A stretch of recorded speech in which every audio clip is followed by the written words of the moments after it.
Hello and welcome to this edition of ELCAT News Update for February 16th, 2018. I'm Jen Carlos. Tuesday's Town Council meeting was dominated by 5 public hearings related to issues that have been before the town in the past several months. First, John O'Leary of the Pioneer Valley Planning Commission briefly outlined the town's current application for a community development block grant to be submitted March 1st that would fund several specific community projects in East Longmeadow. Projects including carryovers were the Housing Rehabilitation Program, the Town Hall Accessibility Planning Project, the Mobile Food Pantry, were the ones that were carried over from last year. And then we removed the ADA compliant ramp construction project with a roof replacement project at the Inward Commons. How do you plan to assist? What does that term mean? Sure. So we do basically the administration of the grant funding itself, and we also assist in the bidding process for all of these types of projects and the possible vendors. So we do the soliciting, the bid process, and actually award the grant, funding to whoever the vendors would be. They put the applications together. There's a lot of reporting that needs to be done to the state when you get done with this. If you get the grants, some of it is pretty complex, and they help with that as well. So across the board, they're pretty helpful. Okay. And all invoices will be signed off by the town. Any big decisions will be ran to the town. Nothing will be done behind doors at our agency. So we make the decisions and you sign the checks. Ultimately, right. Yeah. Right. Okay. Next, the council heard a first reading and took comments from the public on a proposed bylaw to create a mixed-use development zone. Creation of a new zone is the first step that would allow a proposed development of the old package machinery property on Chestnut Street to move forward. The purposes of the mixed-use district are to A, to revitalize struggling areas and spur economic development. B, to promote a village-style mix of retail, restaurants, offices, civic uses, and providing more housing opportunity and choices. C, to promote pedestrian and bicycle travel and a sense of community. D, to encourage economic development and increasing revenues. Toward these ends, the Planning Board is authorized to apply design guidelines, flexible dimensional regulations, and site standards to the review of site plans in the mixed-use district. The word remains flexible. Is there wiggle room for any developer, not necessarily these folks, to change horses midstream on dimensions? And then the word flexible allows them that latitude. The word flexible got in there as we started the process working with the planning board and with planning staff. The thought was, because this is very different than what we have, so the thought was that if you see the regulations that are in here that are not flexible in any way are the edges, the boundaries. So we have the sufficient substantial setback from Chestnut. We have the appropriate setback and back, buffer from the sides. So the thought was, like, okay, we're going to provide really strong boundaries and buffers for the edges, and then the flexibility, the creativity, if you will, comes in on the inside. While the purpose of the hearing was to consider the bylaw, not the project, discussion referenced the Chestnut Street proposal during much of the hearing. I did attend one of the planning board meetings, and in that discussion, when you first talked about this, there was no discussion about apartments. It was condos and townhouses. When did apartments come into the play? Always were. The thought was always that, particularly the units that are above the retail stores, that they would be rental housing, and that in the back, and then behind those mixed-use units would be units that could be for rent or for sale as a flat, a 2-bedroom flat, an apartment or a condominium, and then there would be for sale townhomes as well that we would expect would be totally for sale. I recall when you first came before the council in the past year, you brought some visuals. Yes, we had pretty pictures. Your, I think it was Cherry Hill? Cherry Hill, yep. New Jersey project would look like, and I think that's helpful for residents to get that visual. I know it is for me. An office on the ground floor and residential upstairs. Different types of residential townhouses for sale, apartments for rent, and all of it centered around what we call concierge living. Parking, residential component, 1.5 spaces per unit. Now, in the conceptual site design that we keep hearing about, you talk about 2-bedroom apartments with master suites, but you're also in this bylaw talking about townhomes and condos. I don't know if they're all restricted to 2 bedrooms apiece, and there's no bedroom restriction in this bylaw at all. And I'm not telling you you have to do that. We have planned unit residential, which is a condominium, and we have a 3-bedroom restriction for that. We have planned adult residential in East Long Meadow, and there is also a 3-bedroom restriction for that. So I found it a little bit hard to wrap my head around 1.5 spaces per unit, not really knowing how large these units would be. So I think having the special permit requirement protects the integrity of the project, not only now, but also in the future. And I don't think the requirements of a special permit are going to be any more burdensome because of us. I'm missing a point here. From an ownership standpoint, from a developer standpoint, particularly as we move through this bylaw process and the guidelines, we, from the beginning, our goal was to have a permitted use, not to have a special permit. So that was the working relationship that we had as we collaboratively came up in the public meeting process to get us to the bylaw. And we'd like to continue that if we can. Now, again, if you tell me, no, then we're going to work that way. But, the special permit process has its uncertainties that we would prefer to address now as part of the bylaw process, not and not have that. So we're continuing it to the 27th. Yes. Yes. And we'll work at the Next Tuesday night, we'll be talking about these 4 issues. Perfect. Thank you very much. The council will hear a second reading of the bylaw proposal on February 27th, and more public input will be welcomed at that hearing too. The next public hearing was on the related issue of amending the town's zoning map to reflect the 40-acre site on Chestnut Street as comprising a mixed-use zone. Our next public hearing is regarding a zoning map amendment to rezone parcel 18-38-0. The reason for the continuance of this public hearing from January 23rd is to read for the first time a zone map amendment to rezone parcel 18-38-0, otherwise known as 330 Chestnut Street, from Industrial Garden District to a mixed-use district. Welcome. Council comments? None? Public comments? Greg? Just real quick, Greg Thompson, Porter Road. Wondering if in the past we've ever had petitioners ask for zoning map changes like this, whether it be from residential to commercial or industrial to residential, and have denied those just on face value. So is there a precedent that we've had before, and does this set precedent again for any 40-acre parcels for a petitioner request for mixed-use zoning? Are they now by right going to be able to have that in the future? I'd entertain a motion to continue the public hearing regarding a zone map amendment to rezone parcel 18-38-0 for a second reading, with said reading scheduled for February 27th, 2018 at 6:50 p.m. Next up was the first of 2 hearings by the council on the adoption of a bylaw to regulate adult entertainment businesses in town. The business that was trying to get into this town, it seemed to be mostly adult or erotic clothing.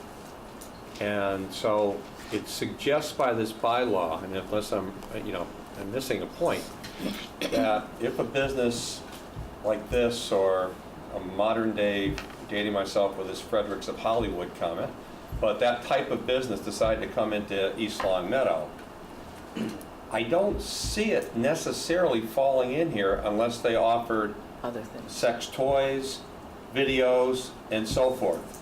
So if that's what the planning board's intent is, and that, again, I'm fine, I'm just trying to get an understanding. So if this Adam and Eve business came in and says, we're just selling clothing, that's it. No toys, no videos, nothing, just clothing. Would that be exempt from this? And I asked this question without knowing the answer, but I'm going to suggest that perhaps they would be. So throwing that out there. The final hearing was a second reading of a proposal to make the issuance of any license or permit issued by the town contingent upon payment of all municipal obligations. A party shall be given an opportunity to enter into a compliance agreement, therefore allowing the license authority to issue certificates, set forth any limitations to the license, and the validity of said license shall be conditioned upon the satisfactory compliance with said agreement.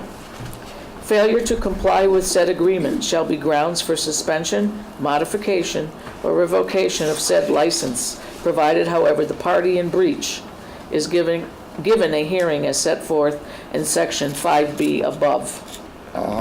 Our existing bylaw allows the town manager may waive such denial, suspension, and the new one is the licensing authority.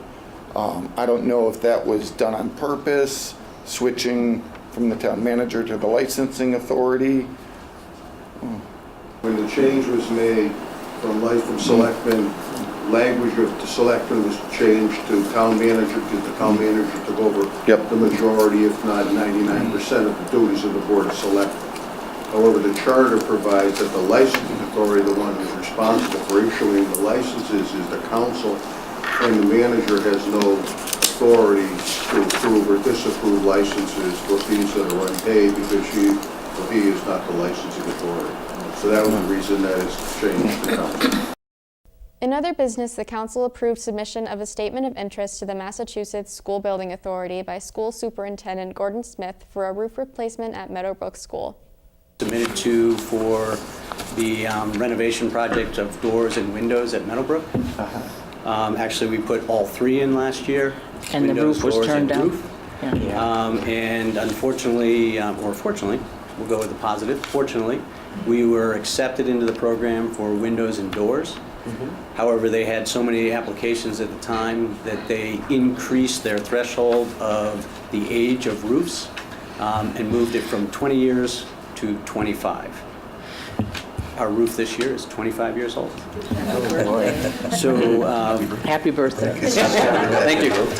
Finally, the council received an update from Town Manager Denise Menard and Director of Finance Sarah Menard regarding FY 2019 capital project funding, operating budget expectations, and free cash certification. You look at the priority ones, we have $895,843 in capital budget requests that we felt were priority one, that we were not thinking of bonding.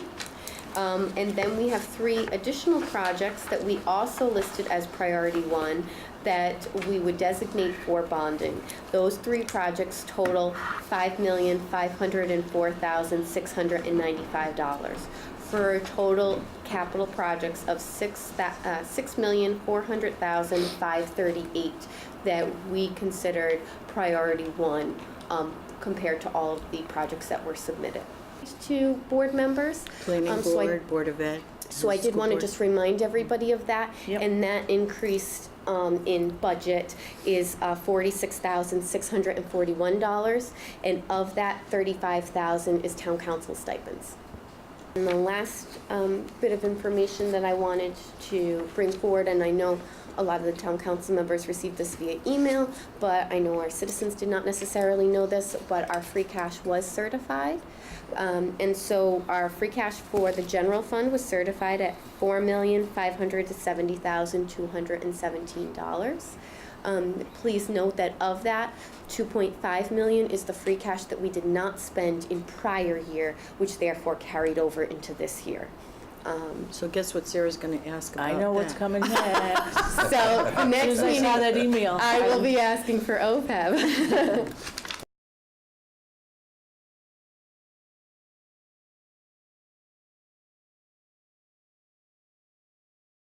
A couple of months into the job, new East Longmeadow Recreation Director Donna Prather is enthusiastic about the opportunity she sees to continue to grow and diversify the activities the department has to offer.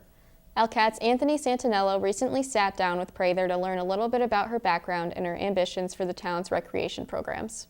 So thank you for joining me today. Just wanted to kind of get to know you and tell the viewers about your background with coming from Indianapolis and Purdue University. Talk about that a little bit.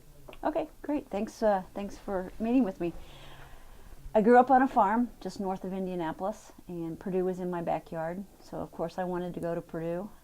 Graduated from Purdue in recreation, and started looking for jobs in the recreation field. I took a turn, kind of went the YMCA Girl Scout route. Worked at a camp in Tolland, Massachusetts during college and after college, and just fell in love with New England.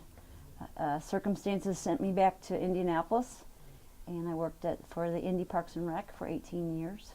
Loved it, but I still had the urge to come back to New England. So I started looking for jobs out here, and when East Longmeadow Recreation Director position came up, I applied for it. And so what about New England made you fall in love with it in particular? The ocean. I mean, last weekend I drove to Cape Ann. Took a couple hours, but when you're in Indiana, that doesn't seem like a lot to get to the ocean. So yeah, it's beautiful. It's you can be in Vermont or New Hampshire or New York City or the Cape, in a matter of hours. So how did you get into the recreation field? Like, what kind of Well, sparked you? when I started at Purdue, I was undecided. I didn't know what I wanted to do, and I worked at the YMCA. I was a lifeguard. That's how I put myself through college, was lifeguarding and teaching swim lessons.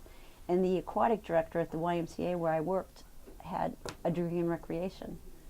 So I was a second semester junior, still trying to figure out what I was going to do, and she said, I graduated in recreation, so I explored it, and I thought, this is great. You can pay me to play, so I can, be an adult and still have a job around sports and kids and arts and crafts and camp, and so it just seemed like a win-win. East Longmeadow is it's relaxing compared to Indianapolis. Indianapolis had a lot going on. It's a great place to visit, but it was challenging to live in. Sometimes they had challenges of the big city. Mm-hmm. In Indianapolis, I was part of the parks and the recs. So part of my job was making sure that, our facilities were up to code. I mean, it was my job if a boiler broke down, then I was dealing with how to fix this boiler. I mean, I had a maintenance team, but it was still a lot different than here. We had some more facilities there. We had less volunteers. The programs here are just, without volunteers, you wouldn't have a rec department. And I've been trying to get out and meet the volunteers. I've been to some basketball games, some practices, went to the swim meet. Been up to Pine Knoll a few times. Mm-hmm. Really looking forward to seeing Pine Knoll this summer, because I love camp. Mm-hmm. So that's going to be interesting. Met with a couple of the last year's camp director and last year's aquatic director. Okay. So I'm looking forward to see how that comes together.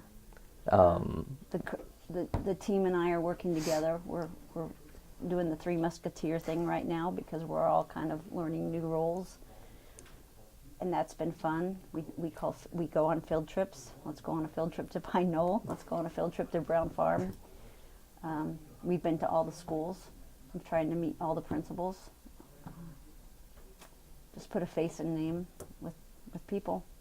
I really would like to see more community events. I'd like to see Heritage Park utilized more. I'd like to see Pine Knoll used more than just a camp or the aquatics piece of it.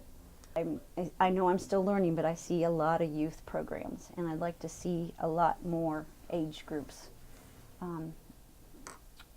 coming together. Maybe not always at the same time, but yeah, I'd like to see more age groups. It seems that many people, I think, associate the rec department with just sports, but there's a lot more to it. What kind of activities do you think that people in town can see that'll be developing from the rec department? Well, special events are going to be one of the big ones that we can bring people of all ages together. We're also looking at art classes, music, maybe even some cooking classes. The other thing I do want to mention too is the Heritage Park Master Plan. Okay, yeah. Yeah, that's something that a study was done in 2015. There was a master plan drawn up, and now we are going to try to kick that off and see what the community thinks, see what their interests are, see how they feel about that. Can you talk about what the master plan exactly is for it? Well, there are different components to it. Okay. It might be adding a field, it might be adding an amphitheater. It's one of the things that we'd really like to see off the bat is work done on the pond, helping with the it overfloods. It's hard to get to for the ice. You have to scoot down the bank to get to the ice. So we'd like to see. We've got a project. The master plan has a project to build up the pond. Bring back the fishing derby. I heard that was very popular. That was big, yep. Thank you very much for your time, and best of luck in the future. Okay, great. And I want to encourage any of the residents that have any feedback or input to call us up or visit our office.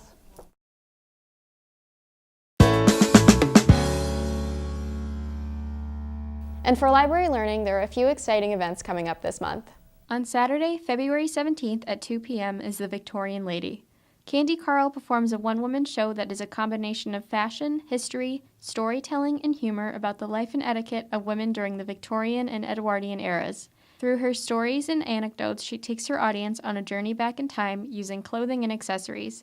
She tells stories and history about the period while dressing in the true fashion of the times. Registration is required. This program is supported in part by a grant from the East Longmeadow Cultural Council, a local agency which is supported by the Mass Cultural Council and the Friends of the Library.